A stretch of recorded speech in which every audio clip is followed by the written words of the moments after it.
Senhor Jesus, agradecemos, Senhor, por estar aqui reunidos em torno desses ensinamentos do Livro dos Médiuns, do seu Evangelho, que possamos, Senhor, aprender cada vez mais e colocar em prática em nosso dia a dia.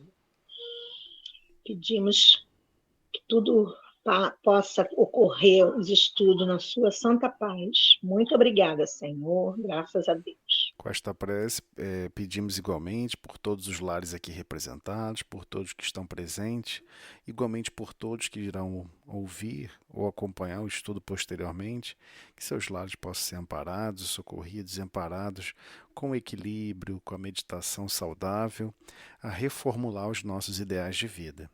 E assim damos por iniciada a reunião do estudo da noite de hoje, na tua paz e harmonia. Que assim seja. Então pode dar Roseli, seguimento. só Sim. posso falar só uma coisinha? Sim, claro. Eu tenho pego os estudos para assistir de novo, ouvir, né? Aham. E eu tenho notado que está saindo muito baixo. Eu Eu vou falar até um descobri, eu pouquinho descobri, alto. eu descobri qual é o problema. Eu consegui Ah, já corrigir. descobriu? Descobri. Era um erro aqui que eu estava cometendo na Ah, configuração tá. aqui do microfone, porque todas as vezes que tem alguma atualização no meu computador, estava perdendo uma configuração que eu faço para poder o microfone ficar com uma intensidade sonora melhor. Agora Ah, eu então tá. acho que está direitinho.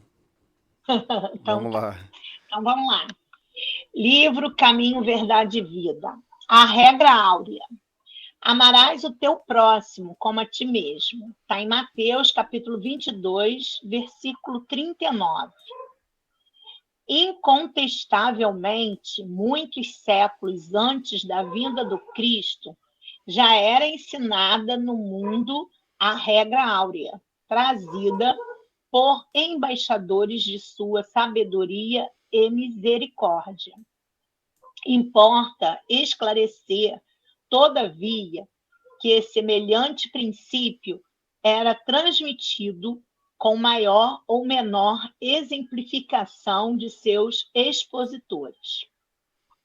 Diziam os gregos: não façais ao próximo o que não desejais receber dele. Afirmavam os persas: fazei como quereis que se vos faça. Declaravam os chineses: o que não desejais para vós, não façais a outrem. Recomendavam os egípcios: deixai passar aquele que fez aos outros o que desejava para si. Doutrinavam os hebreus: o que não quiserdes para vós, não desejeis para o próximo. Insistiam os romanos: a lei gravada nos corações humanos é maior os membros da sociedade como a si mesmo. Na antiguidade, todos os povos receberam a lei de ouro da magnanimidade do Cristo. Profetas, administradores, juízes e filósofos, porém, procederam como instrumentos mais ou menos identificados com a inspiração dos planos mais altos da vida. Suas figuras apagaram-se no recinto dos templos iniciáticos ou se confundiram na tela do tempo em vista de seus testemunhos fragmentários. Com o mestre, todavia, a regra áurea é a novidade divina, porque Jesus a ensinou e exemplificou, não com virtudes parciais, mas em plenitude do trabalho, abnegação e amor, à claridade das praças públicas, revelando-se aos olhos da humanidade inteira. Aí a gente vê como que esse ensinamento, né, nós naqueles períodos bem antes dele, né, nós não conseguimos compreender. Precisou o Cristo vir e exemplificar. Porque talvez, eu não tenho certeza, mas talvez os profetas, os espíritos que foram enviados antes de Cristo, eles não conseguiram passar realmente a mensagem como deveria, com a exemplificação. Eu estou só fazendo um comentário, né? Mas aí Tosé termina aí. Não, mas é isso mesmo, essa regra áurea, né, de amarás o teu próximo como a ti mesmo, dessa maneira mais ampla, mais aberta, sempre existiu na Terra, nunca deixou de existir. O Cristo nunca deixou de apoiar e amparar nenhuma parte da criação. Tudo que sempre esteve a cargo dele e sobre o alcance e sobre suas capacidades de amparar e socorrer para evoluir, é óbvio que ele fez o melhor e com certeza melhor até mesmo do que a gente é capaz de imaginar. Mas sempre seguindo as orientações de Deus, né? Não por uma vontade pessoal de fazer de qualquer jeito. Com certeza sempre alinhado com a vontade do Pai. Então, esse trecho, essa regra áurea, muitos, quando estão estudando sobre o Cristo, estudando sobre a vida do Cristo, ficaram com a impressão que quem trouxe essa regra foi o Cristo. Mas, na verdade, ele veio só repetir o que ele já tinha despachado para a Terra inúmeros, milhares, talvez até milhões de colaboradores para amparar a humanidade, para fazer com que deixemos os debates e os embates mais basais de sobrevivência e começar a arranhar um pouquinho a própria consciência para descascar, né? Descascar um pouquinho, para a gente observar, olha, tem alguma coisa lá dentro de você, uma essência divina, uma potencialidade de amor que você ainda não conhece. Então, ele deixou claro aqui, né? Não começou essa regra áurea, não começou a ser apresentada agora. Né? E é importante, o espírita ele tem vantagem que ele pode ler, por exemplo, um livro chamado A Caminho da Luz. O livro A Caminho da Luz, ele conta a historiografia, ou seja, a história espiritual do planeta. Quem foram as almas que foram sendo mescladas aqui na Terra? Então nós sabemos, observando esse livro, lendo essa obra de Emmanuel, você vai observar e vai se deparar com situações inusitadas. Você toma vários sustos quando está lendo essa obra. Você vai descobrir que 4 civilizações que aqui habitaram, e ainda alguns deles habitam, o povo indiano, ou seja, o povo hindu, aquele inicial, né? Não a Índia de agora, o povo hindu, com aquela cultura mais forte, mais intensa, de realmente mais espiritualizada até, o povo egípcio, o povo hebreu e os chamados cientificistas. Esses 4 povos não são daqui, eles são lá de Capela. Né? Alguns chamam de exílio, foram exilados de Capela. Não foi exatamente isso. Aquele título daquele livro deu uma visão errada sobre o processo. Eles não estavam conseguindo acompanhar a evolução daquele outro grupo que lá eles habitavam. É um conjunto de planetas. E essa região fica na constelação do Cocheiro. Quem gosta de astronomia vai descobrir que hoje foi possível observar, hoje que eu digo na atualidade, né, que na verdade não é uma estrela, é uma estrela binária. Então, materialmente já havia sido evoluído, vários aspectos já tinham sido realmente desenvolvidos. Mas um aspecto muito importante que lá eles não conseguiram perceber e não conseguiram avançar, e eu não estou dizendo que eu tenho capacidade aqui de comentar o que é, e na verdade, se você para observar, nem Emmanuel comenta em detalhes, porque foge a nossa sensibilidade, a nossa capacidade de percepção. Se eles não conseguiram, imagina nós, né? Então, esses espíritos foram convidados pelo Cristo a embarcar num projeto extremamente desafiador, que era auxiliar a evolução, a marcha evolutiva desse planeta chamado planeta Terra. Então, 1 milhão de almas foram recebidas pessoalmente pelo Cristo.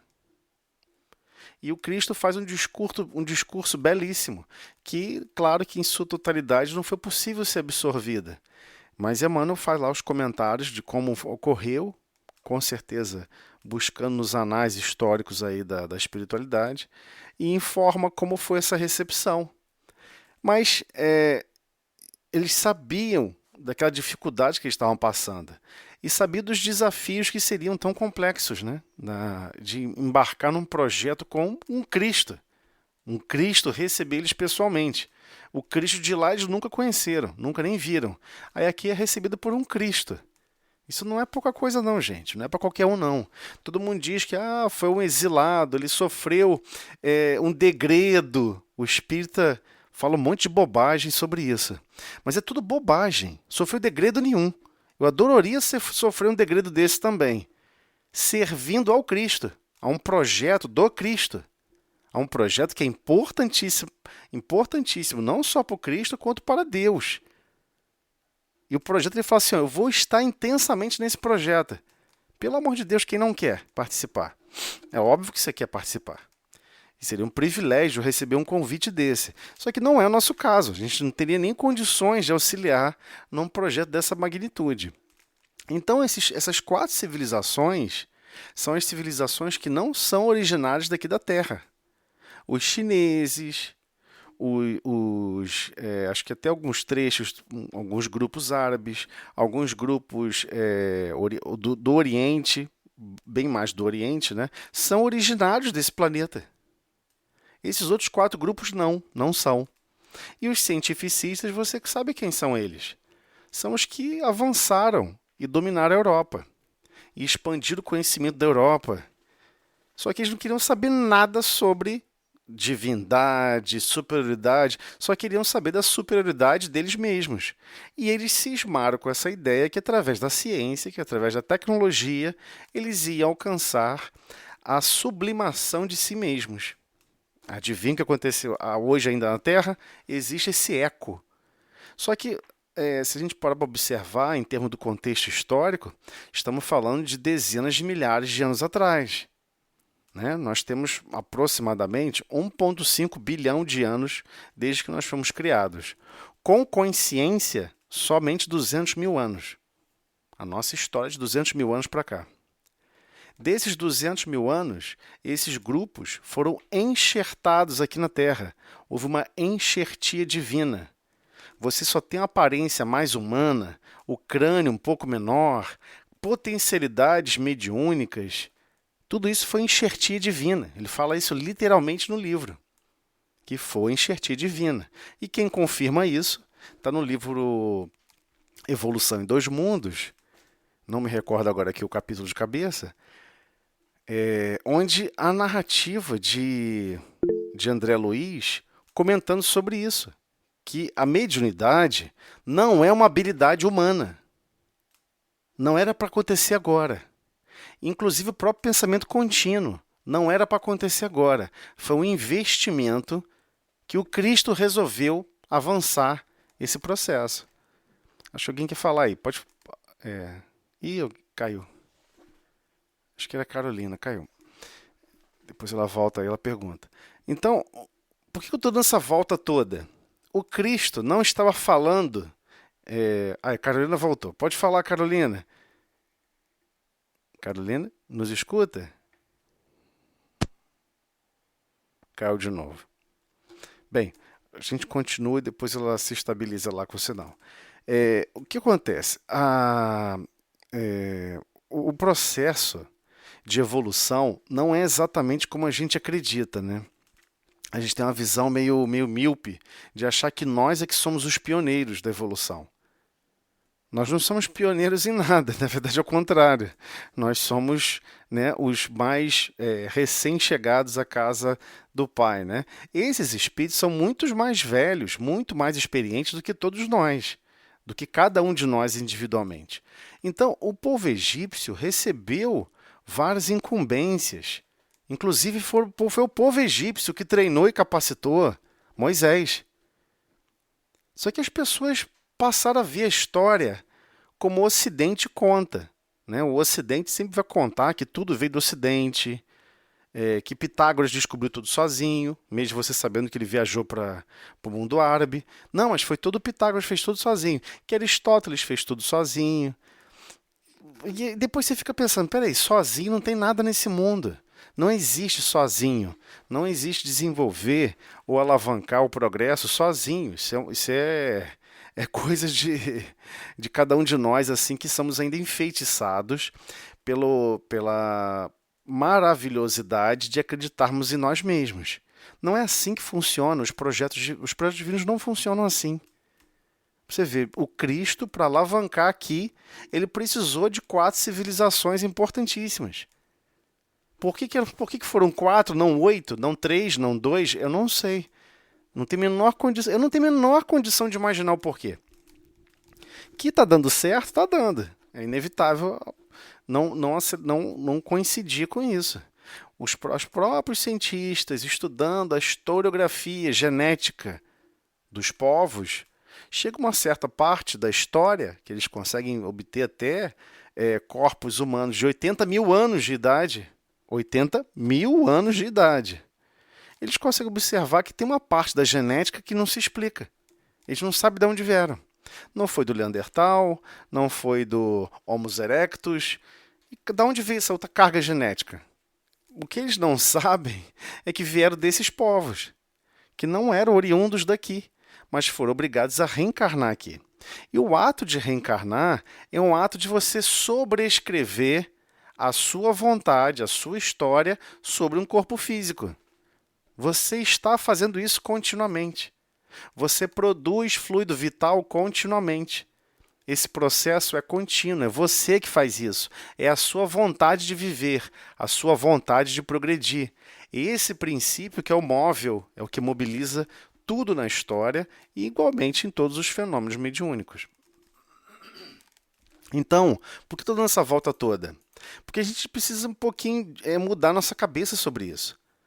Né? O povo egípcio, eles eram muito mais evoluídos do que cada um de nós, não tenha dúvida. Não tenha dúvida disso. Tem tecnologias lá que, mesmo do ponto de vista de tecnologias, tem fabricações que eles executaram lá que ninguém sabe como foi feito até hoje. Não tem maquinário ainda no planeta capaz de executar certas furações que eles fizeram em rocha com o grau de perfeição que foi feita. Ah, porque eles tinham mais tempo à toa, eles conseguiram aprimorar isso e melhorar. Você pode passar uma encarnação inteira à toa tentando aprimorar somente essa técnica. Você não vai conseguir. Porque os egípcios não acreditavam, e eles possuem certeza disso, em projetos individuais de desenvolvimento. Sempre projetos coletivos. Eles sabiam disso. As pessoas ficam assim, por que eles escreviam o livro dos mortos? Eles sabiam que iam reencarnar. Eles tinham certeza que iam reencarnar. Ele queria ler o que ele deixou por fazer. Eu fiquei impaciente, eu perdi a temperança, eu não consegui manter a esperança sobre essas circunstâncias, eu não consegui amparar e socorrer e amar o próximo como eu deveria. Ele vivia preocupado com esses desenvolvimentos. Mas é claro que ele tinha que dar trabalho para o povo. Para o povão, senão o povão... E o povão não ia entender, explicar o que é um Deus único. Não iria entender. Então construiu o templo do sol, o templo disso, o templo daquilo, era mais uma ocupação para o povo mais leigo. Não havia como. Já existia essa ideia entre os mais bárbaros em acreditar em vários deuses. O que você vai fazer? Você vai contra? Você vai lutar e vai impor a sua cultura muito mais superior? Não, você deixa. Não tem problema nenhum. Constrói, dá trabalho para o povo, dá trabalho para todo mundo. Todos vão ter que se desenvolver com esse processo. E não é pelo convencimento oral, é pelo dia a dia, é pela convivência do dia a dia. Só que a história é sempre contada de maneira torta, né? É óbvio. Sempre vai ser contada de maneira torta. Então o próprio povo hebreu, que depois de as várias brigas, as tribos se separaram, que foram dividir as várias subdivisões do povo hebreu. Veio surgir depois, de Judá vieram os judeus. mas passou por Judá primeiro, né? Para poder gerar os judeus. E assim vai as várias denominações desse grupo. Mas nunca o Cristo deixou de amparar a humanidade. À medida que alcançamos a consciência mínima, basal, começamos a ter pensamento contínuo, que foi uma enxertia divina, foi o próprio Cristo que orientou esse processo, guiou esse processo, é um projeto do Cristo. O projeto chamado convivência humana, vida nessa condição humana, é um projeto do Cristo. Como é que Jesus gostava de ser reconhecido? Como o Filho do Homem. Ele não queria ser chamado de Filho de Deus. Ele queria mostrar o seguinte, é nessa proximidade uns com os outros é que vamos enxergar Deus uns nos outros. Não é mantendo a distância. Então, ele vem trazendo várias frases, né? Emmanuel traz para a gente várias frases, deixando claro que os gregos perceberam isso, os persas perceberam isso, os chineses igualmente. Quando você fala uma frase que tem um potencial de verdade muito profundo, não tem como você negar, não tem como você distorcer, ficar inventando. Você reconhece aquela verdade. Você não sabe explicar como funciona, mas você reconhece. Recomendava os egípcios, doutrinavam os hebreus. Aí aqui já a diferença, né? Os egípcios recomendavam. Os hebreus doutrinavam. Você não tinha escolha. Você teria que se submeter àquele princípio. Nenhuma criança que reencarnou no povo hebreu teve a escolha de querer optar o que ia estudar, o que não ia estudar. Foram doutrinados a aceitar aquela forma de pensar e de sentir a vida naquela concepção materializada, ainda embrutecida de religião. Então, insistiu os romanos. Aí você fala, pô, até romano? Eu achava que, que os romanos eram um cambá de bárbaros, malvados. Não, tudo você vive hoje no Império Romano. Você tem água encanada? Tem. Você tem policiais na rua cuidando da sua segurança? Tem, é um exército. São militares, né? É um exército cuidando da sua segurança. Você só não tem um pessoal para você, mas sim, é um exército cuidando daquela região. Se acontece algum crime, você está largada no mundo? Não, tem o exército romano cuidando de você. Então, vivemos exatamente no que nós chamamos hoje de república, é o chamado Império Romano, destituído de um imperador. Em vez de ter um, agora temos um monte. E aí, um monte de imperadores, eles ficam brigando entre eles. E com a tendência de homogeneizar princípios mais elevados. Há uma chance maior de homogeneizar. Essa é a tratativa e a tentativa do princípio chamado república. Mas toda ela, até mesmo a justiça humana, é baseada na justiça romana. Não tem como você entender o ciclo de vida atual sem estudar Roma. O Império Romano, que eu estou me referindo. Se você não estuda o Império Romano, você não consegue perceber como que Jesus vivia totalmente ligado somente a Deus. Ele não estava preocupado que o Império Romano ia cuidar dele, ia fazer a segurança dele, ia cuidar de organizar a economia, de organizar isso, de organizar aquilo. Ele vivia plenamente para com as verdades do Pai.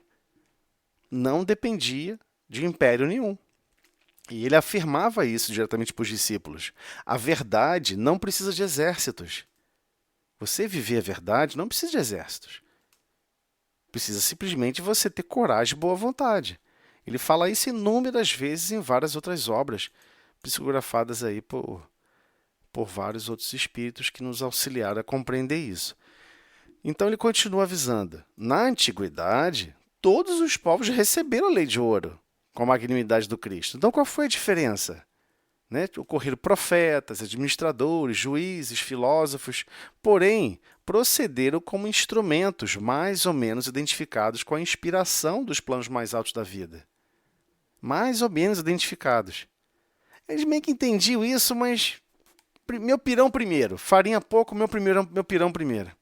Suas figuras apagaram-se no recinto dos templos iniciáticos, ou se confundiram na tela do tempo, em vista de seus testemunhos fragmentários.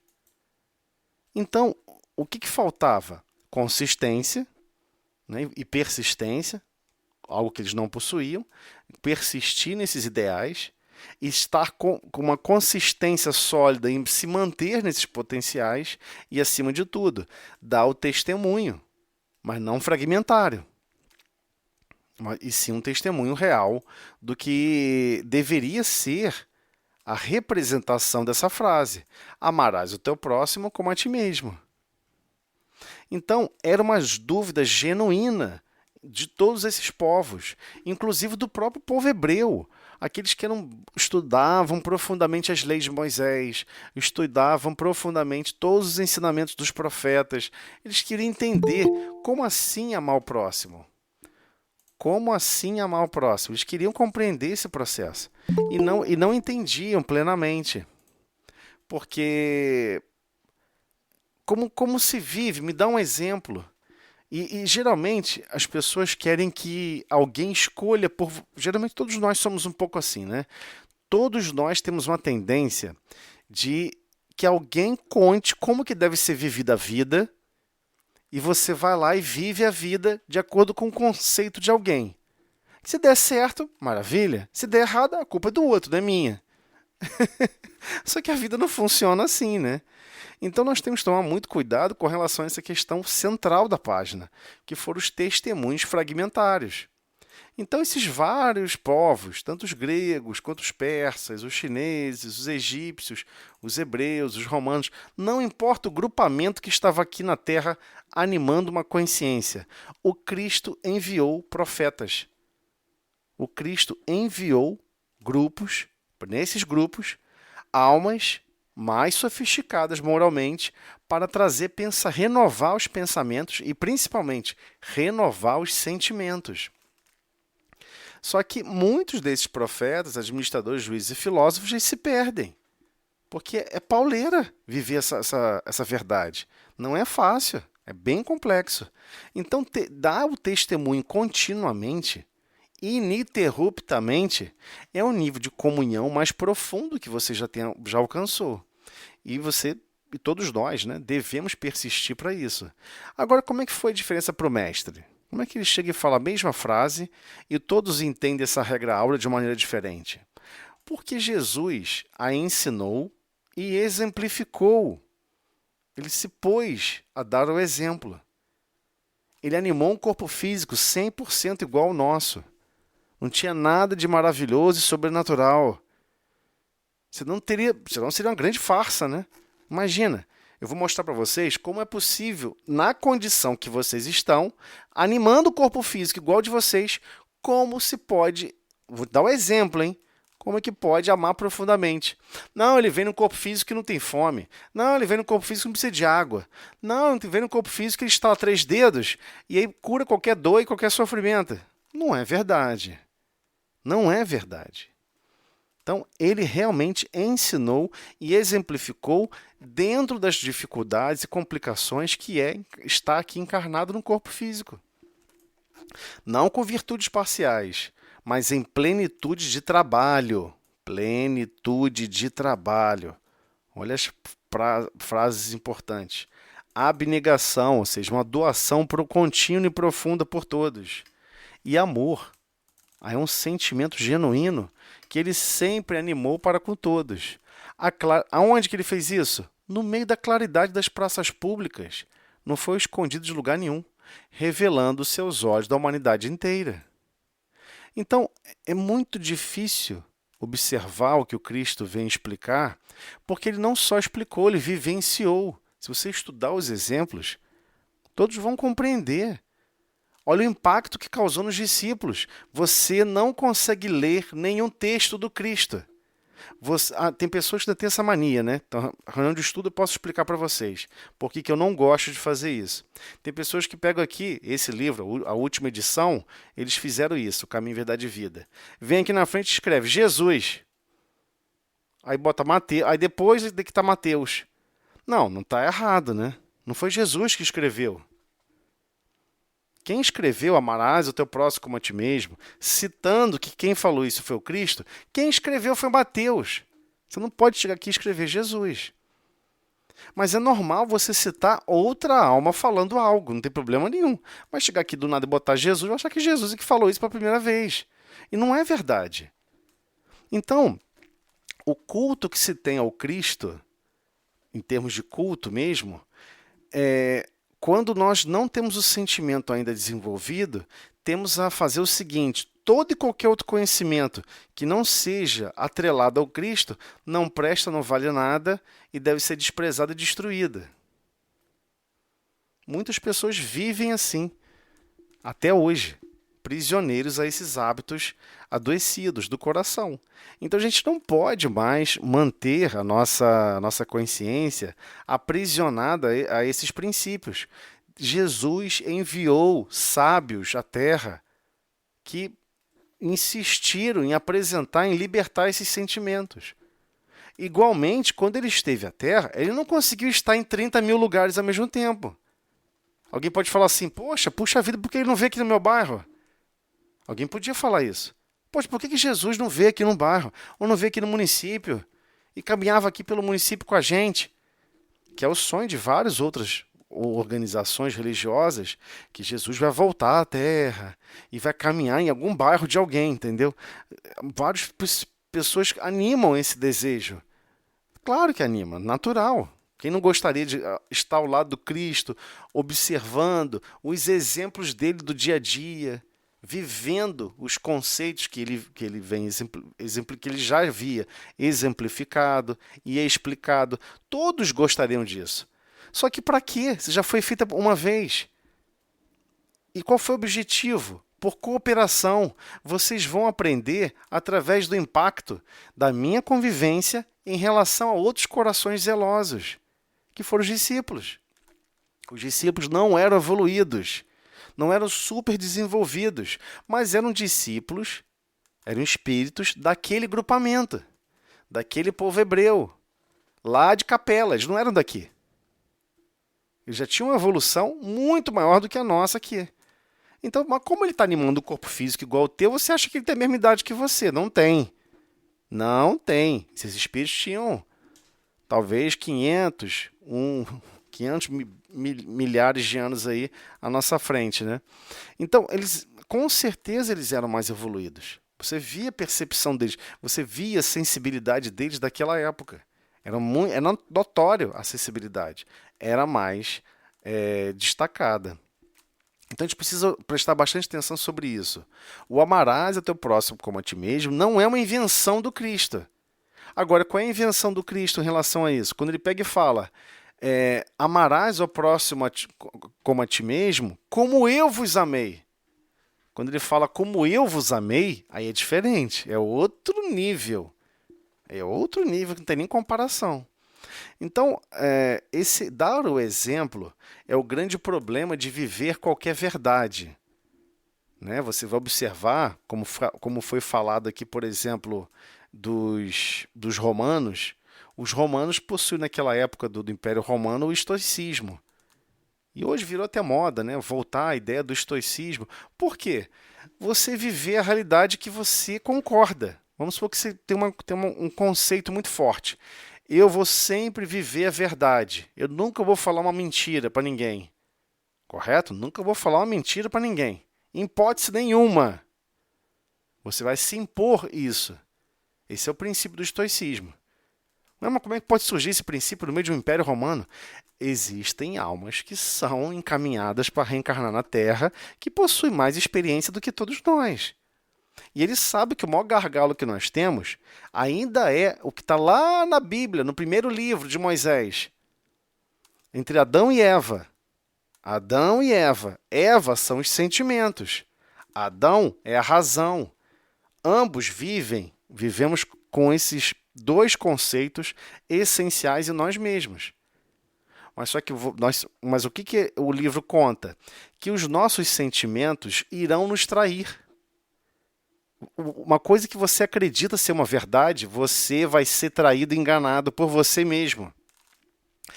Aí, dando o exemplo do estoicismo. Eu acredito que viver a verdade é essencial para a minha consciência e para todos que estão à minha volta. Você tem esse conceito na sua cabeça? Você quer viver esse conceito? Quero. Quando você se joga na vida, no dia a dia, para viver esse conceito, olha o que acontece. Vão existir situações que você vai querer fragmentar esse conceito para se adaptar melhor à vida. Vamos supor que você fala assim, a coisa mais importante da vida em termos de exercício físico é ir e voltar para o trabalho a pé. Aí você mora 20 quilômetros de distância do trabalho. Aí, primeira semana, você vai e volta a pé tranquilo. Com chuva, tranquilo. Com sol, tranquilo.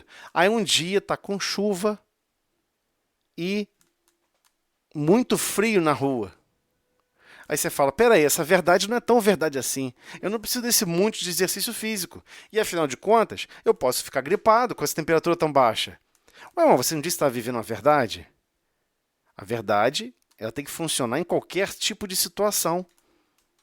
Então, todos os nossos conceitos, todas as nossas essências, que nós chamamos de consciência de nós mesmos, todas as nossas verdades que nós estamos sempre construindo, nós vamos ter que testar essas verdades em situações adversas.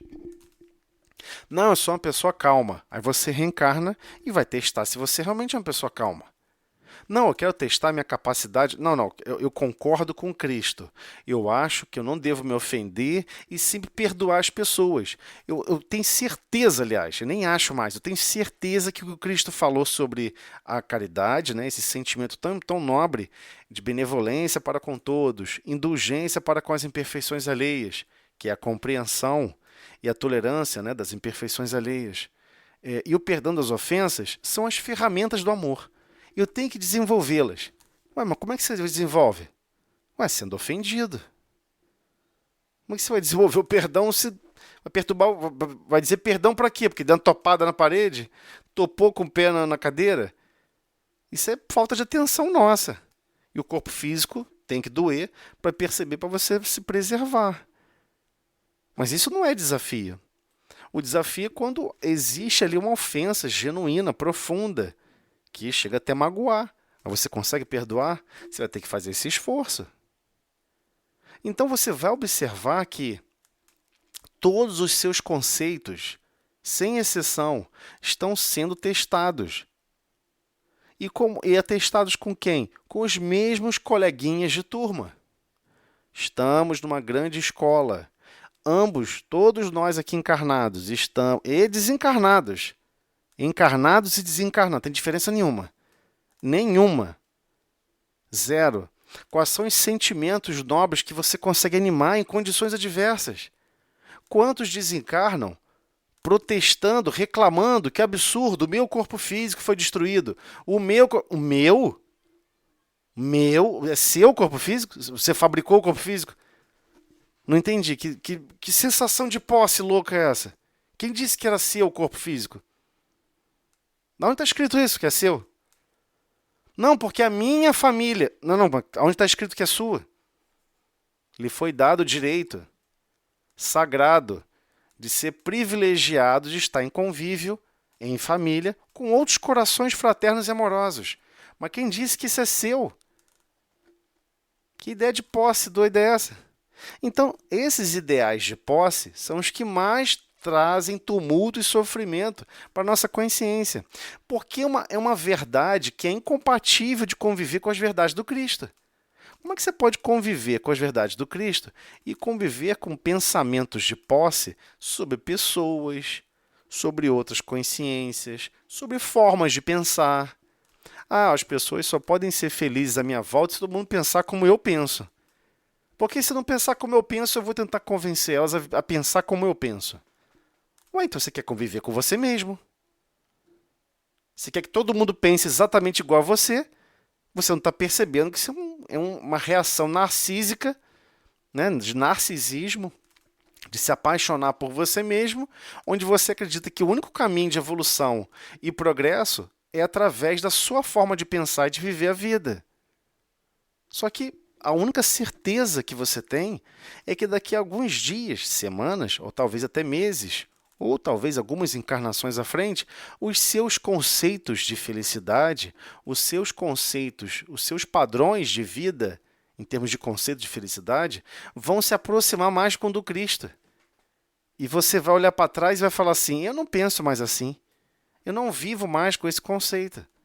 Então, por isso que vamos observar em certos romances, até mesmo romance espírita, né? Você vê, principalmente no romance espírita, você vê Emmanuel falando dele mesmo. Havia um senador chamado Públio Lentulus. Ele não começa no livro há 2000 anos, né? Você não vai ver ele narrando a história há 2000 anos, que conta a história não só dele, como de diversas outras almas que estavam envolvidas naquele núcleo de desenvolvimento.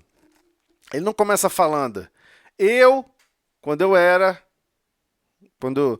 animei a personalidade Públio Lentulus, ele não se reconhece mais. Eu? Era essa pessoa? Ele não se reconhece mais. Evoluiu, passou. Da mesma maneira que nós não nos reconheceríamos hoje o que nós éramos há 3, 4, 5 encarnações atrás. A gente não se reconhece, porque estamos continuamente em progresso. Mas como o progresso é muito lento, gradualmente muito lento, porque nós não estamos nos empenhando com o devido esforço, a gente não percebe a diferença. Mas a pessoa que você é hoje não é quem você era de 20 anos atrás. Ainda arrisco mais. Quando você era adolescente, você não tinha esse pensamento que você tem hoje. Então, várias pessoas que têm uma idade mais avançada, várias pessoas falam assim, puxa vida, como eu gostaria de ter a consciência que eu tenho hoje, lá quando eu era adolescente. Eu teria escolhido melhor a vida, eu teria ofendido menos, eu teria perdido a paciência somente por coisas extremamente complexas e não por qualquer bobagem o tempo todo. Eu teria transformado o meu ambiente, onde eu estiver passando, num canteiro de flores, de paz e de harmonia. E todo lugar que eu passava, eu ficava zangado, ficava chateado, vivia o império do tempo, sempre preocupado 2 dias à frente, porque afinal de contas, quem não planeja o futuro, não tem como melhorar o futuro. Tem várias pessoas que vivem essa loucura. Então, todas as loucuras que você inventa na sua cabeça, qualquer loucura que for, qualquer ideia que for, e essa ideia é distante das ideias e dos ideais da Boa Nova, em termos de como sentir a vida, de como nos tratarmos uns aos outros, vamos criar sofrimento para nós mesmos. É inevitável. Não tem como fugir disso. Ah, mas como é que eu posso amar o próximo se o próximo, ele é isso, ele é aquilo outro? Mas aí quando que você acha que é possível amar o próximo? Quando você relata sobre você mesmo. A gente tem que parar para perceber isso. Quando você começa a relatar o que seria o próximo ideal para você amar o próximo, você vai estar falando de você mesmo e não percebe. Então a gente tem que compreender esse detalhe. A gente não está aqui para viver exatamente a plenitude de uma linha reta, a plenitude de uma trajetória perfeitamente linear. Isso não tem graça. Isso não tem incentivo. É como se pegar a bicicleta e só andar, né, a 3 km por hora, em um lugar super protegido e tudo controlado. Em uma bicicleta que não cai, sei lá, um quadriciclo. Mas se não cai, qual é a graça? Qual é o desafio? Não tem desafio nenhum. Mas se eu vou andar 3 km por hora, qual é a graça? Eu não vou sentir o vento mais forte, não vou sentir adrenalina, emoção. Não tem nada, é só isso mesmo, andar 3 km por hora. Então a encarnação é isso. Não é para ficar andando 3 km por hora. Não estou falando de carro não, gente, nem de velocidade. Estou falando em termos de consciência. A sua consciência vai ser demandada em velocidades maiores do que você gosta de ser demandada. Tem pessoas que chegam no fim do dia e falam assim, poxa, que dia hoje foi corrido. Nossa, tanta coisa para fazer, que não sei o que não sei o que lá. Mas, no fundo, qual é o desejo central? Que está lá dentro da sua alma? Um esvaziamento de responsabilidade. Um esvaziamento de preocupações. Um esvaziamento de lidar com problemas. Você acha que isso que é a receita da felicidade? Só que o que o Cristo está nos fornecendo é eu vou colocar bastante situações adversas para vocês treinarem o amor, o carinho, a paz, a harmonia. Pô, mas eu fiquei zangado com uma situação que eu estou tentando fazer 30 mil coisas no mesmo dia e não estou dando conta. Aí o que você vai fazer a prece? Você vai reclamar com Deus. Deus, momento oros, de oração. Você vai falar com Deus. Deus, não está dando certo isso. Eu queria fazer 3 mil coisas durante o dia. E não está dando certo. Por que você inventou esse negócio de 24 horas? Tinha que ser 36 horas um dia. E você começa a reclamar, reclamar, reclamar. Aí na hora da reclamação, o que você vai percebendo? Quando você coloca os seus sentimentos para fora, que a única desarmonia que existe está em nós mesmos. Você olha para as flores, tudo tem seu tempo. Você olha para as árvores, tem o seu tempo. Tempo de plantar, tempo de colher. Tudo segue uma rotina em perfeita harmonia. E tudo isso seguindo padrões divinos. Então, como é que a gente não consegue se ajustar a esses padrões divinos? A gente vai ter que se ajustar, não vai ter jeito. Mas como que a gente vai se ajustar? Passando pelas adversidades. E parar com esse negócio de reclamar. E agradecer mais, ter mais gratidão pela vida. Puxa, ainda bem que hoje eu tive 10 aborrecimentos. 10 possibilidades de descobrir como melhor minha consciência pode amar e servir diante dessas dificuldades. É esse o tratado chamado vida no corpo físico. Fora do corpo físico você não tem esses problemas. Você não tem que comer, não tem que tomar água, não tem que fazer nada. Ah, mas se eu não comer eu vou desencarnar. De novo, você já está fora do corpo físico, você já não tem mais uniforme de trabalho.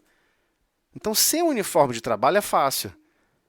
Você pode ficar no meio do nada, sem fazer nada por 200, 300, 400 anos. Não tem problema, você pode fazer essas loucuras. Só está aguardando o inevitável. Você vai ter que voltar a reencarnar. Não existe como você ver o reino de Deus se não nascer de novo. Por que o Cristo falou isso para Nicodemos? Por que o Cristo não falou? É necessário que você sinta o reino de Deus. É necessário que você experiencie o reino de Deus. Não, ele falou que você veja o reino de Deus. Por que ele falou isso? Veja, ver. Por que ele falou ver? Porque vamos entender lá em Emmanuel, naquele livrinho, né, aquela cartilha, né, aquela cartilha chamada Pensamento e Vida, em que Emmanuel explica: a mente é o espelho da vida. Você arremessa imagem para as pessoas e absorve imagens. Tudo que você faz é baseado em imagens. Ou seja, tudo é no pensamento. Só que essas imagens promovem estímulos aos nossos sentimentos. E quem governa os nossos sentimentos somos nós. Só que a gente governa muito mal. Então, por vezes, temos um ideal. Ah, meu ideal é de paz, é de tranquilidade, de harmonia. Aí alguém vem e fala mal de alguém. Aconteceu isso, aconteceu aquilo. Brigaram com o teu filho, com a tua filha. Fizeram isso, isso aqui. Aí o sangue infla, o sangue fica quente. Aí você resolve, não, requer que eu me desequilibre para mostrar o quanto que isso não pode mais existir. Como se nós fôssemos deuses. Só que nós somos criaturas. Não está no nosso papel transformar o próximo através do mal, ou da dor, ou da lei de destruição. Lei de destruição, quem cuida é Deus. Mas ninguém. Ninguém. Ah, mas Jesus não pode resolver destruir alguma coisa, não? Não. Porque ele segue, né? Ele segue a vontade do Pai continuamente. Então, a lei de destruição, se operar através dele, na verdade é a vontade do Pai, e não dele. Só que ele tem autonomia para isso, nós não. Então, nós não devemos tentar destruir o outro. O que o Jesus vai ensinar? Você está vendo que alguém está tendo uma reação ruim? Compreenda que aquele irmão ele não possui os recursos de amor e sabedoria. Ele está aguardando estímulos de amor e sabedoria. E não aguardando estímulos de chicote. O estímulo de chicote não vai mudar ele. Então, nós temos esse mesmo problema para conosco mesmo, tá? Não se engane. A relação que você tem com Deus é a relação que você tem com você mesmo e que você tem com o próximo. Por isso que a oração é tão importante. Ok? O momento oros, de você vai falar e botar para fora o que você pensa, o que você sente. Aí depois vem o momento prece. em que você vai pedir, você vai solicitar recursos e amparo e ajuda para melhor reconhecer o caminho que Deus apontou para você, que Ele já elencou para o seu caminho. Então, resumidamente aqui, eu sei que eu gosto de voltar a falar sobre isso, eu vou falar de novo, porque foi uma página muito importante de Emmanuel, que nós já estamos estudando, já tem o quê? Deve ter mais de um ano que a gente estudou essa página, mas eu repito para vocês todos os dias, e vou repetir de novo agora, dando de chato. Quais são as 3 obrigações que nós temos aqui na Terra? Temos 3. Uma obrigação para conosco mesmo, uma obrigação para com o próximo, uma obrigação para com Deus. Quem deixou isso claro foi Jesus, quando ele falou: pedi e obtereis, buscai e achareis, batei e abrir-se-vos-á. Só que a gente não entendeu que ele estava falando para o espírito e não para o corpo físico. Ele não estava pedindo coisas para o corpo físico. Ele estava pedindo: Senhor, eu quero ser mais bondoso, eu quero ser mais paciente, eu quero ser mais amoroso, eu quero aprender esses valores da alma que eu não tenho. Crie caminhos, Senhor, para mim, para que eu possa me transformar. E eu vou entrar nessa jornada esquisita, estranha, e vou sempre confiar que Deus está planejando melhor para o meu destino. Essa é a primeira obrigação que você tem para com você mesmo. Buscar. O que significa buscar? Buscar aprender como fazer um bem. Não é fácil, gente. Pensa um dia, pensa alguma coisa e vou fazer um bem para fulano. Vai lá e tenta. Faz em elogio. Depende de como a pessoa está no estado psíquico, ela vai falar assim, você vai chegar lá elogiando, poxa, olha como isso aqui é belo, pessoa. Não, não vejo nada belo nisso. Nossa, como você está maravilhosa. Não, não sou maravilhosa, eu sou horrível. Então a pessoa está num nível de prostracismo, como é que você faz um bem para a pessoa? Não é trivial. Às vezes o bem que você tem que fazer é em silêncio. Às vezes você tem que ir lá fazer um pãozinho quente na chapa, ou então fazer um chocolate quente, quem gosta de leite com chocolate. Às vezes é só presença, às vezes é ouvir. Às vezes observar uma atividade que a pessoa vai ter que fazer e você vai lá e faz na frente dela, antes dela fazer. E você só olha para a pessoa e balança a cabeça. Eu estou aqui. Você não está sozinho. Às vezes é presença, é envolvimento uns com os outros. É perceber que o outro se preocupou com ela mesma. Aquilo já é um grande presente divino para ela. Então nós temos que aprender como fazer um bem. Não é trivial. E qual é a última parte? Bater a porta. Como é que fazia antigamente, né? Antigamente não existia trabalhos organizados como tem na sociedade moderna. Então as pessoas batiam na casa das pessoas, pedindo trabalho. Os discípulos entenderam esse exemplo naquela época. Nós é que perdemos isso. Então, eles batiam. Quando você batia e falava assim, Senhor, eu estou oferecendo aqui o meu trabalho de limpar o seu jardim e cuidar do seu jardim. Aí ele fala, pois não, quanto é que você me cobra? Eu cobro tanto. Então, entra aqui e faça esse trabalho. Aí você entra lá e faz do seu jeito. Não, você pergunta ao dono, ao responsável daquele jardim, como você quer que cuide do jardim. Então, a mesma coisa com relação à criação divina. Quem é a criatura mais importante na criação divina? É o próximo. Deus soprou, soprou, soprou. E o resto da matéria ele falou, faça-se a luz. Então, fazer matéria foi facinho para Deus. Para construir consciências, construir espíritos, não foi fácil. Houve todo um empenho profundo nessa comparação bíblica de soprar e falar. Então, a gente começa a parar para pensar assim, peraí, eu tenho que trabalhar profundamente em todos os níveis da criação, mas aonde eu tenho que mais me esmerar, mais me concentrar? É no próximo. Porque o próximo é a criação mais complexa da divindade. Então, quando você pedir trabalho ao próximo, pedir trabalho a Deus, aliás, esse trabalho também deverá ser efetuado através do próximo. Como que você vai se harmonizar com o próximo, amparar minimamente com o próximo, dentro das suas capacidades e das predisposições do destino, mas de todo carinho, de todo teu coração, com sentimento genuíno de estar exercendo o melhor para a parte mais complexa da criação divina, que é o próximo. Mas espera aí, eu também sou criação divina. Sim, você é próximo dos outros. Ah, mas os outros não vão cuidar comigo com esse apreço todo? Ué, você quer então que você que sabe nadar, tá em cima de um barco, vê alguém se afogando, você fala, vai, bate o braço, se vira, só porque você não sabe nadar, se vira e vem nadando até aqui. Não, você pula na água e nada junto com a pessoa. É assim, não se desespera, você pode boiar, vamos assim, bate o braço assim e você vai junto com a pessoa. É isso que o Cristo fez com todos nós. Mergulhou aqui na lama com a gente para ensinar a gente a sair da lama, né? Dia após dia, minuto após minuto. Estava avançando muito devagar, né? Mas vamos lá.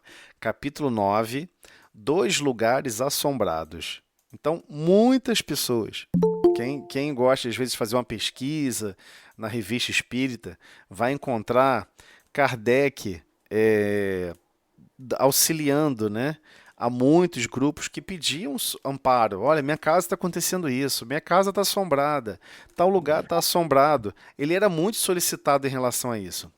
E com relação a uma passagem que mais me chocou, foi a narrativa de um espírito que tinha acabado de chegar de um mundo primitivo, recebeu o prêmio de sair de um mundo primitivo e acessar ao convívio aqui no planeta Terra, ou seja, no planeta de provas e expiações. Então, para mim foi chocante, né? Porque a gente só imagina a porta aberta para um lado, né?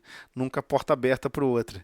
E não é exatamente assim como funciona. E era justamente tratando disso. O estopim inicial, né, foi através disso, né, que a pessoa classificava a casa como mal assombrada.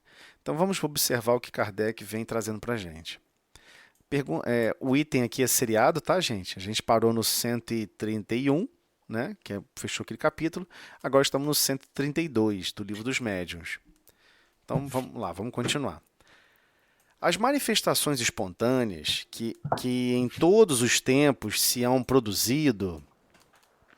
Eu vou só pedir licença aqui, vou fechar aqui rapidinho o microfone aqui. Vamos lá. As manifestações espontâneas em que todos os tempos se hão produzido, ou seja, sempre ocorreu manifestações espirituais espontâneas, sempre ocorreu isso.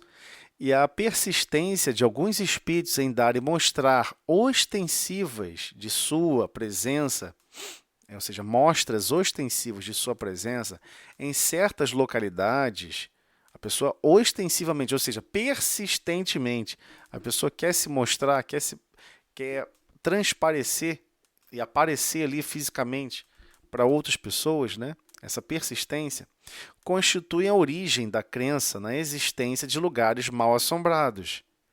As respostas que se seguem foram dadas às perguntas feitas sobre esse assunto. Então, a Kardec vai elencar aqui as perguntas e vamos ver as respostas. Primeira pergunta sobre esse tema. Os espíritos se apegam unicamente às pessoas ou também às coisas? Depende da elevação deles. Alguns espíritos podem apegar-se aos objetos terrenos. Os avarentos, por exemplo, ou seja, avarento é aquela pessoa que é avaro, né? Ou seja, a pessoa guarda os recursos, o patrimônio financeiro, deixa até de comer, só para não ter que gastar o recurso financeiro. Os avarentos, por exemplo, que esconderam seus tesouros e que ainda não estão bastante desmaterializados, muitas vezes se obstinam em vigiá-los e montar-lhes guarda. Então a pessoa fica ali obstinado, né? A pessoa fica realmente focado em querer ficar vigiando e controlando e guardando, às vezes, algumas moedas de ouro que ele escondeu embaixo da terra, por exemplo. E ele não teve tempo de ir lá buscar. E ele não quer que ninguém pegue. Mas ele não está nem um pouco preocupado que já perdeu o corpo físico. Ele quer proteger, né? Aonde guarda o coração, aí estará seu tesouro. E onde está seu tesouro, aí estará seu coração. Ele ainda está totalmente, muito materializada, prisioneiro àquelas experiências. Segunda pergunta. Todo mundo entendeu aqui? Podemos avançar? Então, vou entender o silêncio como sim. Vamos lá. Tem os espíritos errantes lugares de sua predileção? Aqui, errantes não significa de que fez erros, não, tá? Errantes é da erraticidade, né? Nossa, eu tive um déjà vu aqui agora. Tem os espíritos errantes, lugares de sua predileção, ou seja, espíritos que já deixaram o corpo físico, estão no mundo dos espíritos, eles possuem lugares de sua predileção, ou seja, que eles acham prediletos aqueles locais. O princípio aqui ainda é o mesmo. Os espíritos que já não acham apegados à terra vão para onde lhes oferecem ensejo de praticar o amor, onde tem ali onde ele conseguir realmente se desenvolver em amor, se desenvolver em recursos mais sofisticados. São atraídos mais pelas pessoas do que pelos objetos materiais. Contudo, pode dar-se que dentre eles alguns tenham, durante certo tempo, preferência por determinados lugares. Esses, porém, são sempre espíritos inferiores. Então, aqueles que estão aprisionados, a pessoa ama a casa, acha a casa fascinante. Minha casa é maravilhosa. Eu pinto, eu lavo, eu não sei o que, eu faço isso, faço aquilo, eu tiro poeira, não sei o que. É a melhor casa que existe na face da Terra. Fique tranquilo, assim que você desencarnar, dependendo do grau de materialidade que você vive, está arriscado você voltar para a mesma casa e tentar abrir a porta e não conseguir. Pensar na chave. A chave, você vai ver a chave na sua mão. Quem sempre vai materializar aquela chave vai ser você mesmo. Você vai fazer movimento de tentar abrir a porta. Você pode até mentalmente criar uma porta fictícia e abrir a porta. E você vai achar que está entrando dentro da casa. Normalmente, como você fazia com o corpo físico. Porque você está prisioneiro àquela casa. Porque você ama aquela casa profundamente. Não existe nada melhor na face da terra do que sua própria casa. Então, temos que ter muito cuidado com esse grau de sentimentos que criam amarras para a nossa consciência. Isso não é coerente, né? Não faz sentido. Prosseguindo, terceira.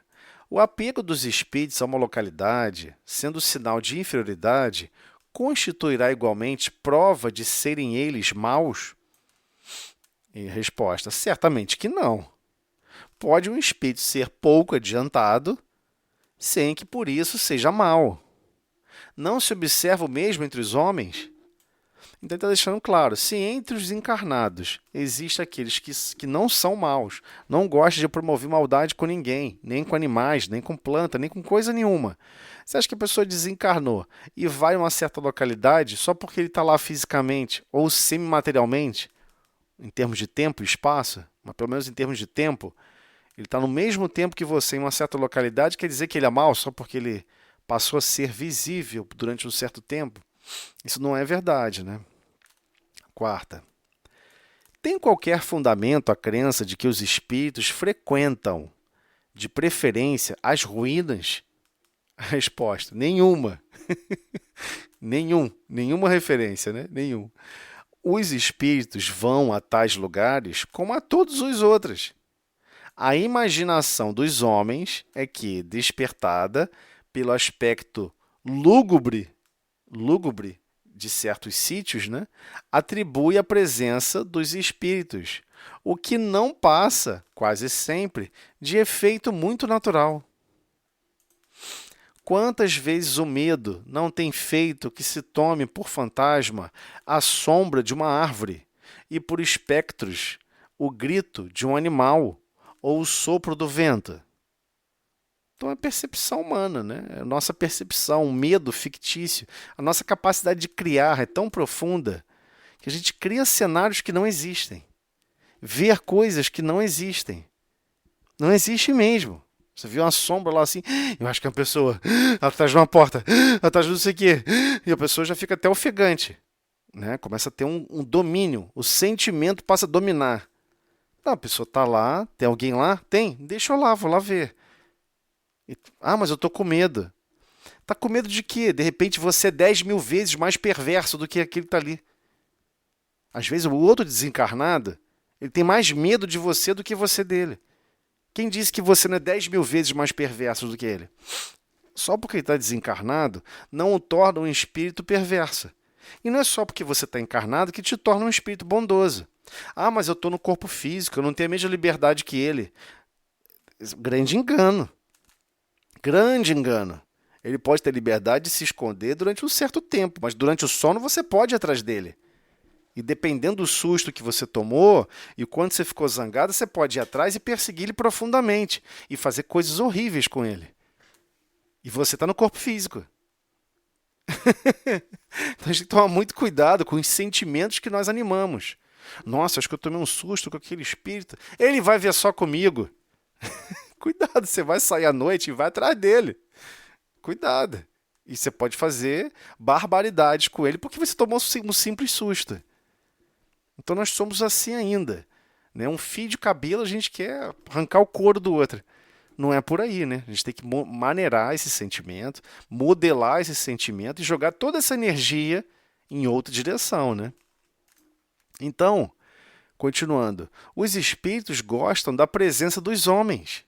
Daí o preferirem os lugares habitados aos lugares desertos.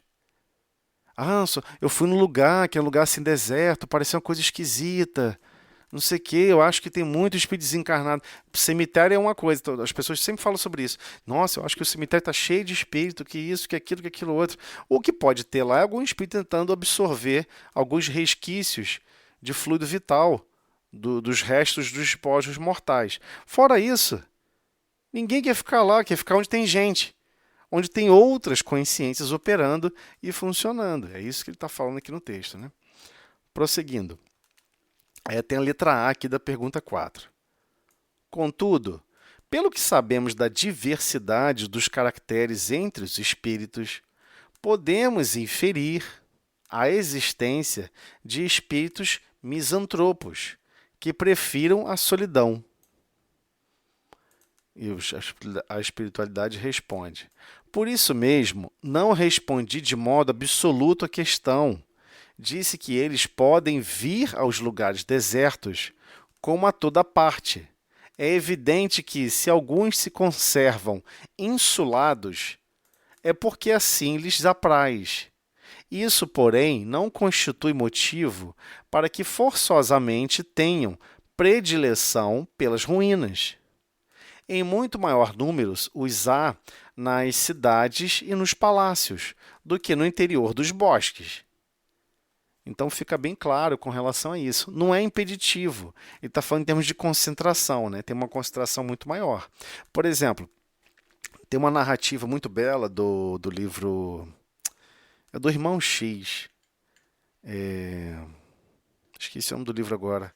É um livro que tem várias mensagens. Uma dessas mensagens está contando um pouquinho sobre Judas. E que Judas foi avistado numa certa localidade por esse espírito, o irmão X, todo mundo sabe quem é, né? Esse espírito, caminhando nessa região, encontra com Judas, lá no campo onde ele serviu, né? Lá na condição, na personalidade de Joana d'Arc, para ajudar a libertar e promover as funções que ele tinha que promover durante os processos de libertação de cada nação ali, daquela região. Ele teve que ir lá cumprir um papel importante e ele fez isso para se doar àquela civilização e àquele grupo. Todos os discípulos reencarnaram. Todos os discípulos se doaram em vários lugares do globo. Só que a gente não está ainda com capacidade de perceber isso. E Judas fez isso com relação a esse processo. Ele gostava de voltar àquela região para relembrar, para reviver, não para reviver as situações, mas para reviver o que o Cristo tinha falado para ele. Que ele teria que aprender a se doar para a humanidade, para se doar para com as outras criaturas, com todas as outras criaturas que Deus colocou no mundo.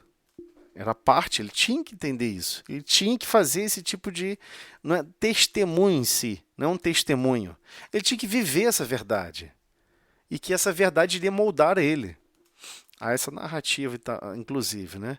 E ele comenta sobre isso e fala como que isso impactou realmente, como transformou ele completamente. Que ele ficava mais preocupado com os outros do que com ele mesmo. Então, essas questões intrigantes, né? A história individual de cada um, de se doar para o próximo, de fazer o melhor para o próximo, é o divisor de águas sempre, né? Agora coincidindo um pouquinho com a página inicial. Mas vamos lá. Quinta pergunta. Tudo bem, gente? Podemos avançar? Alguém tem, Ok. alguém tem alguma pergunta? Só interromper, por favor. Pode fazer a pergunta. Quinta pergunta. Em geral, as crenças populares guardam um fundamento de verdade. Kardec perguntando. Qual terá sido a origem da crença em lugares mal assombrados? Olha só. Vamos lá, da onde vem isso? O fundo de verdade está na manifestação dos espíritos, na qual o homem instintivamente acreditou desde todos os tempos. Mas, conforme disse acima, o aspecto lúgubre de certos lugares, né, lhe fere a imaginação, e esta o leva naturalmente a colocar nesses lugares os seres que ele considera sobrenaturais. Demais, a entreter essa crença supersticiosa, aí estão as narrativas poéticas e os contos fantásticos com que o acalentam na infância. Então, a própria pessoa que escreve os livros sobre situações que dá medo, que dá isso, que dá aquilo. Eu lembro muito bem, né? Quando eu era criança, minha mãe falava isso para mim, pô. Ó, se você não fizer isso, o bicho-papão vai te pegar. Eu ficava pensando, mãe, e você vai deixar ele me pegar? Não sei, se você não fizer isso, eu vou deixar. Aí você fica assim, da onde veio essa ideia, cara, de bicho-papão? Alguém falou para ela, foi um pacto profundo de negociação, de você usar o medo contra aquela consciência. Ela sofreu esse medo, ela foi usada por esse medo e beleza. Ela propagou esse medo, tentou propagar para me controlar por esse medo. Então toda noite eu ia lá para fora, no escuro, no breu total, subia na goiabeira e ficava lá em pé na goiabeira. Eu quero ver esse tal desse bicho-papão me pegar. Pô, mas você também não era mole, hein, velho? Era de amargar. Aí o que acontece? Por que, cara? Por que esse medo? Por que propagar o que não existe?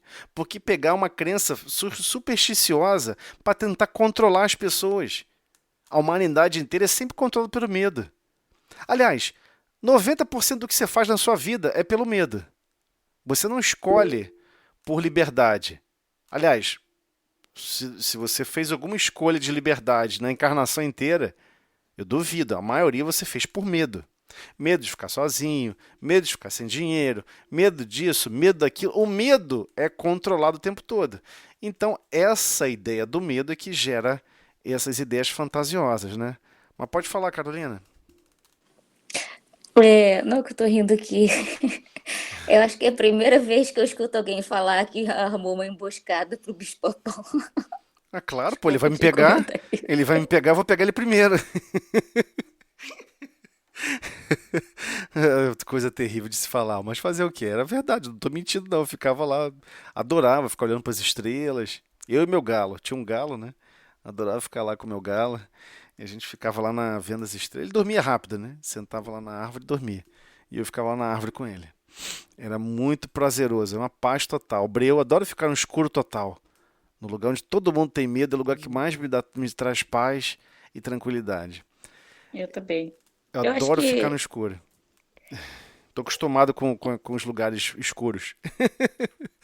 Não que isso seja algo positivo, mas tudo bem. Mas pode falar, Carolina. Alguma coisa mais que você quer comentar? Não, eu também gosto muito dos lugares escuros. Eu acho que eu já observei que pessoas assim que que como é que eu posso dizer?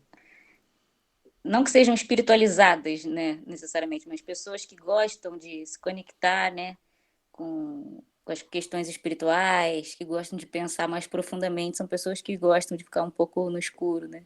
Acho isso interessante, mas enfim, não vou atrasar aí o Não, não. E outra tratamento. coisa, depois nós vamos compreender, algumas pessoas aqui do grupo já sabem disso, outros não. O trabalho continua fora do corpo físico. Existem regiões gigantescas no mundo espiritual de outras almas carecendo do nosso apoio, da nossa ajuda. E a gente fica falando assim, não, eu quero trabalhar em nome do Cristo, quero trabalhar em nome do Cristo. Fica tranquilo, toda noite você pode trabalhar em nome do Cristo. Só que você não pode escolher para onde você pode ir.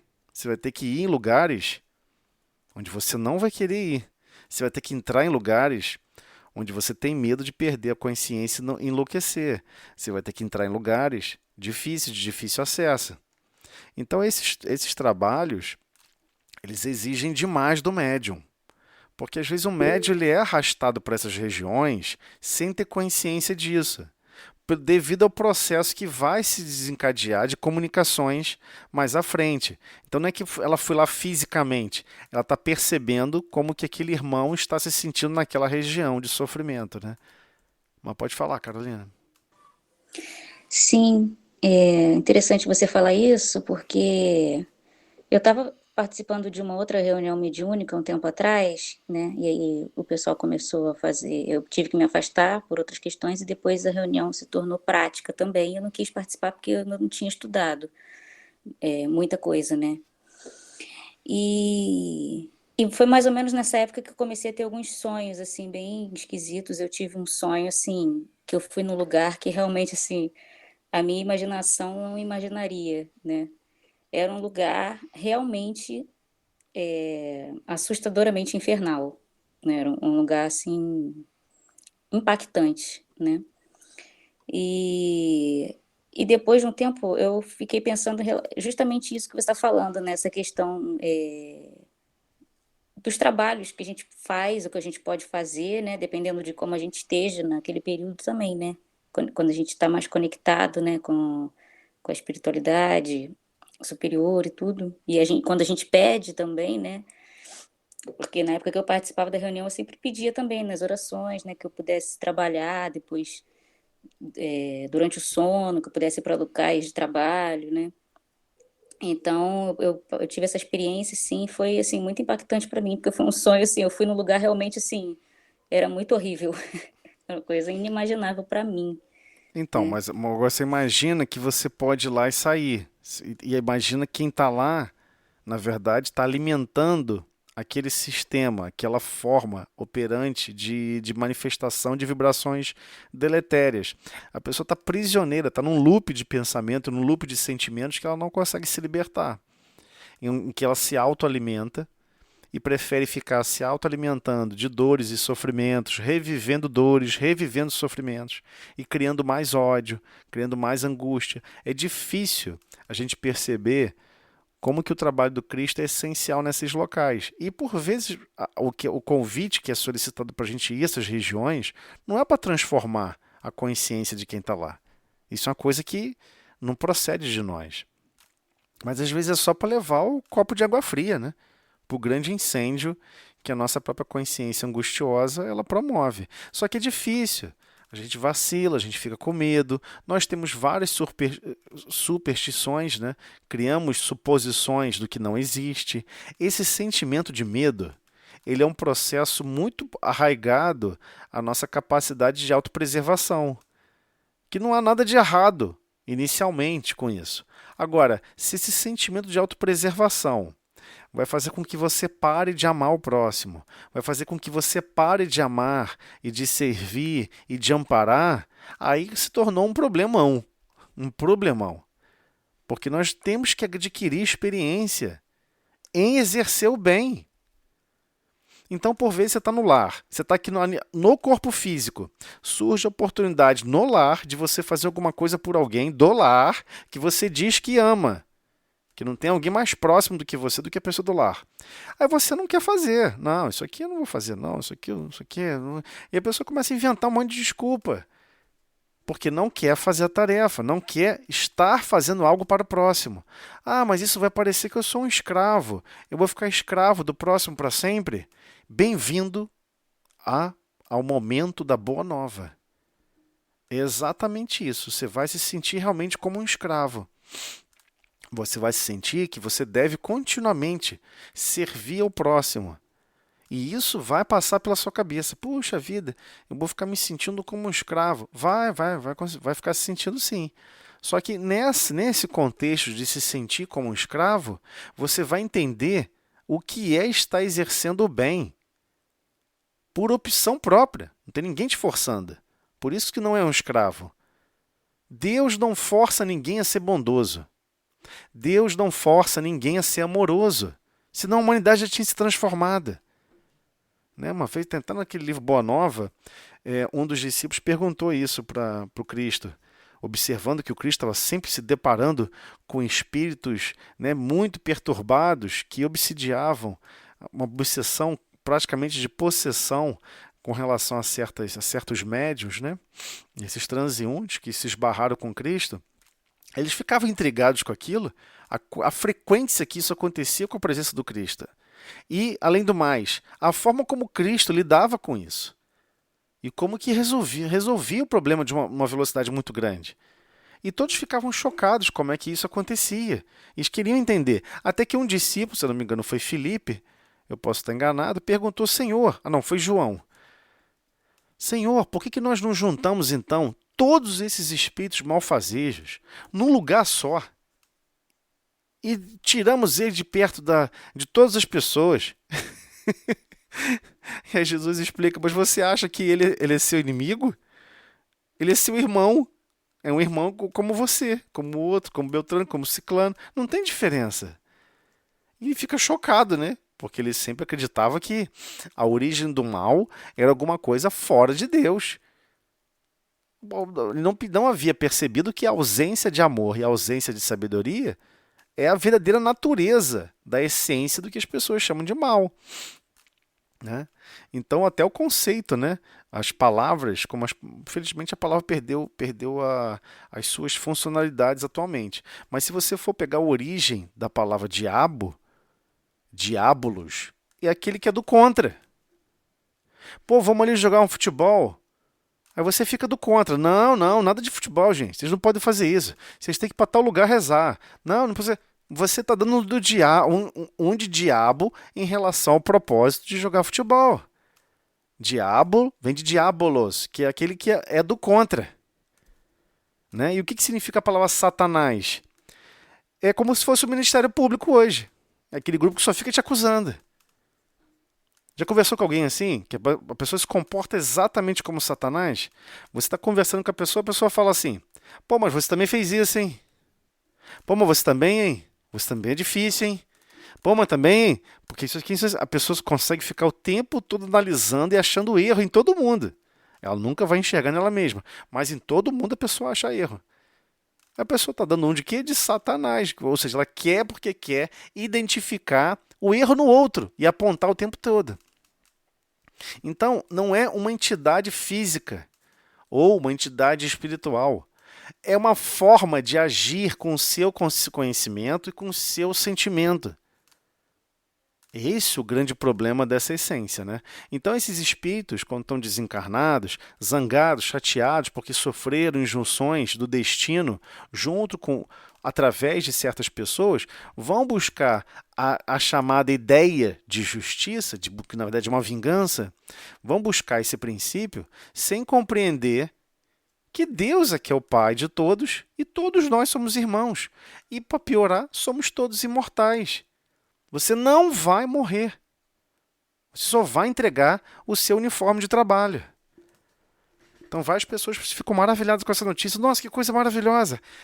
Mas aí também você vai olhar para trás e pensar assim, poxa, o que eu deixei de fazer? O que eu podia ter feito melhor? A consciência começa a pesar, né?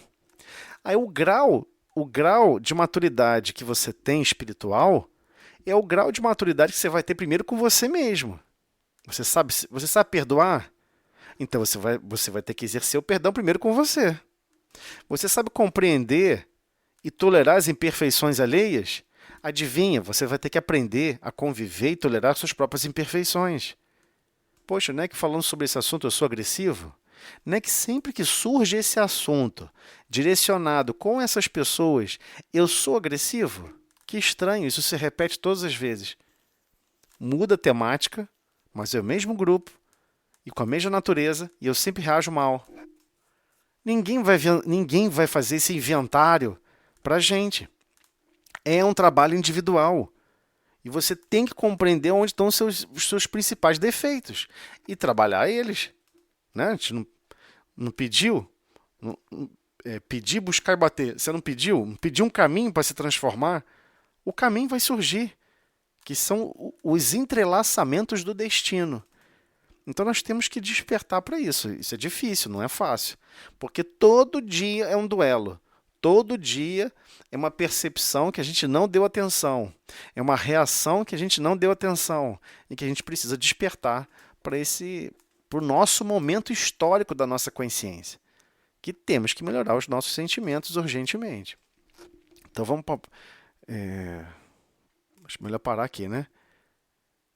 Nós já são 8. Posso avançar só mais uma? Que essa aqui é curtinha, a sexta, para não perder o fio do pensamento. Tudo bem? Então vamos lá. Por mim, tudo bem. Sexta pergunta. Ou seja, existe para os espíritos que costumam reunir-se dias e horas em que prefiram fazê-lo? Não. Os dias e as horas são medidas de tempo para o uso dos homens e para a vida corpórea, dos quais os espíritos nenhuma necessidade sentem, em nenhum caso fazem.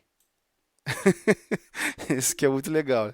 A gente não percebe o quanto que a gente está preso no espaço-tempo, né? Então, mesmo o espírito que não é muito evoluído, ele não está preocupado que horas são, ele não tem que dormir. E peraí, eu tenho que começar a fazer comida agora, senão daqui a 2 horas eu não tenho o que comer. Ele não tem fome, né? Pode falar aí, Ana, vamos lá. Não, eu não entendi muito essa questão, sabe por quê?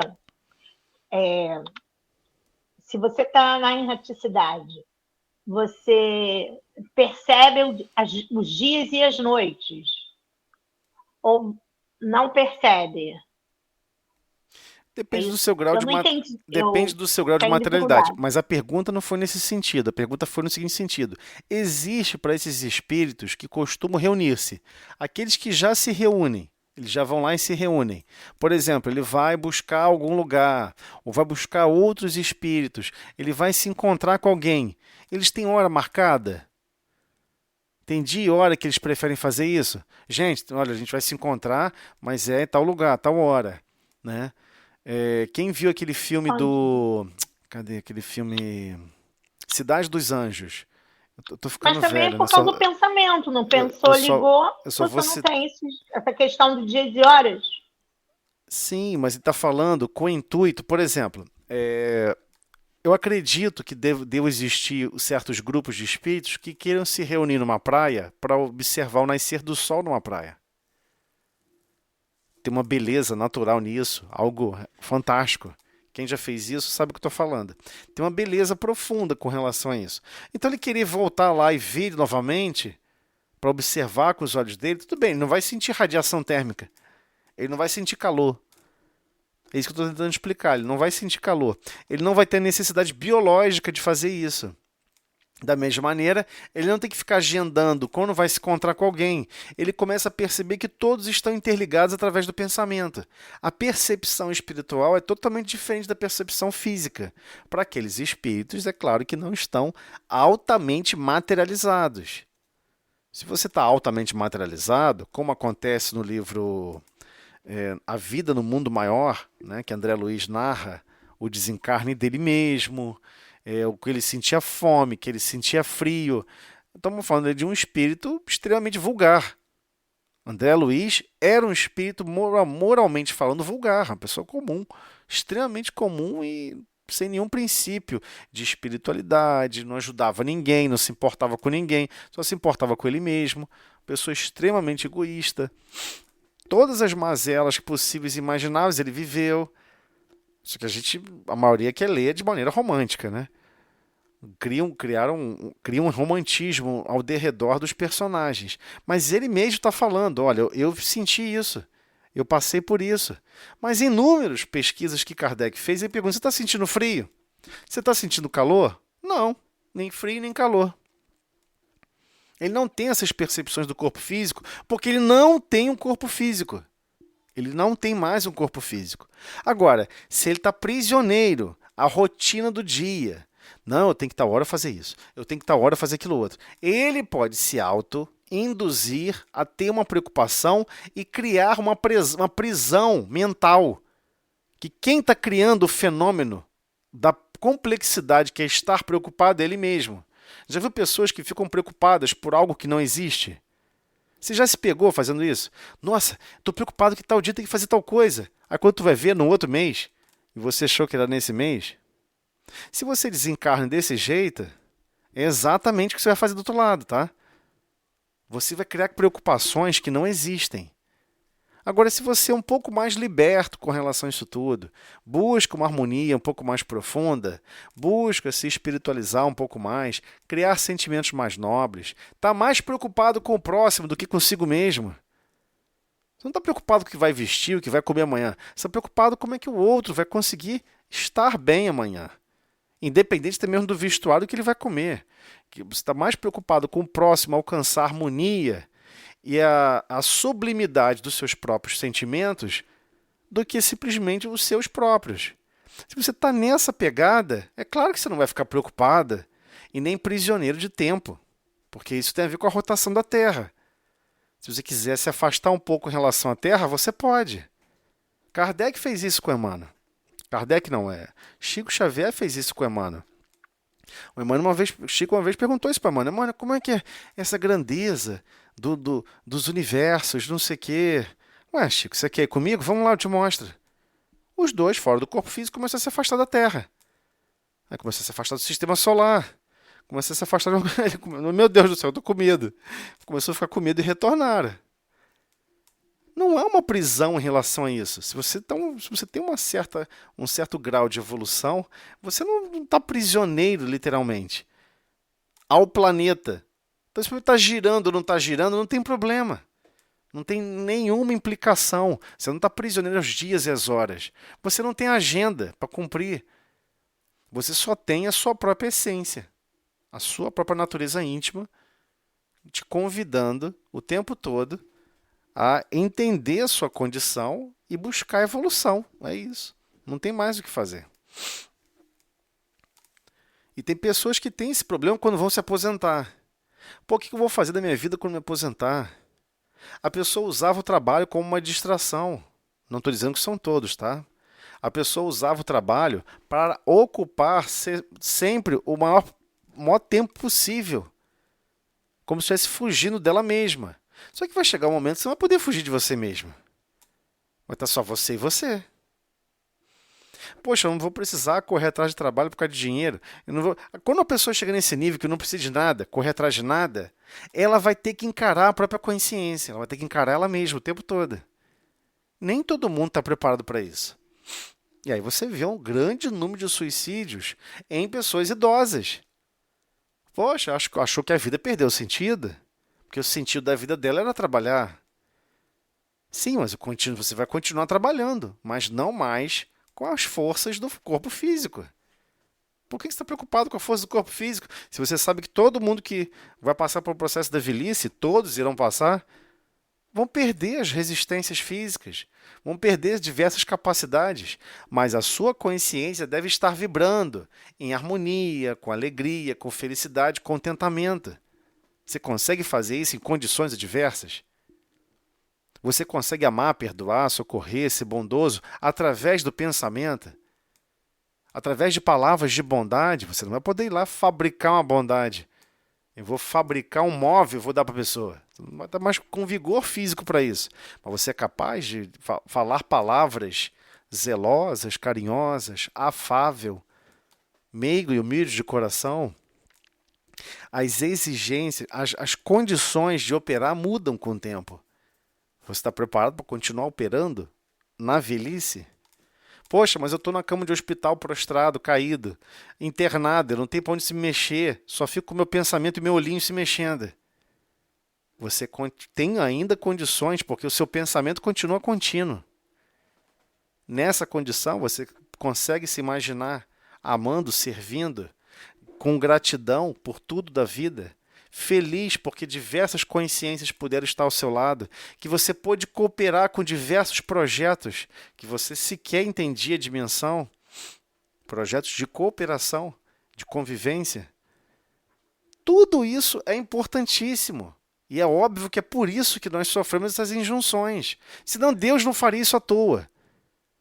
Tudo que Deus projeta e é exercido por diversas outras consciências, seja o Cristo e os grandes trabalhadores do Cristo, funcionam para atender projetos de desenvolvimento, projetos da lei de progresso, que nós não temos como compreender. Só depois que o progresso chegou que a gente compreende. Então a gente tem que perder essa mania de achar que você vai jogar um computador lá de cima de uma escada, um 386, e lá embaixo vai cair um computador com processador Xeon. As coisas não evoluem sozinhas. Requer muito trabalho, muita cooperação de muitas almas. Coisas simples como um celular, você vai ver milhares de pessoas trabalhando para desenvolver sistemas, hardware, software e também computadores. O computador tem que ter a fonte evoluiu, né? Diversos recursos evoluíram, mas como você não está estudando a história da evolução daquele produto, você não sabe que tiveram centenas de milhares de pessoas que tiveram que se empenhar para que aquilo se desenvolvesse. Então, mesmo somos cada um de nós. Nós estamos nos interrelacionando, participando de projetos de cooperação que nós não temos ideia da dimensão que é. E o Pai sabe disso, que não precisa contar qual é o objetivo. O mais importante é você estar sempre predisposto a ajudar, predisposto a amparar, predisposto a servir. Né? É isso, gente. A hora já avançou. Vamos lá. Então paramos aqui na sexta. Desculpa se eu dei muita volta. Mais alguma pergunta? Alguém tem alguma coisa para falar? Se alguém quiser falar alguma coisa, por favor, fica à vontade.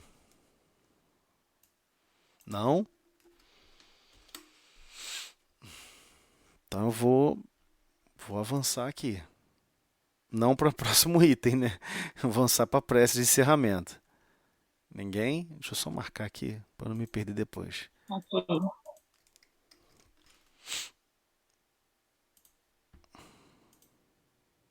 Pronto, vamos lá.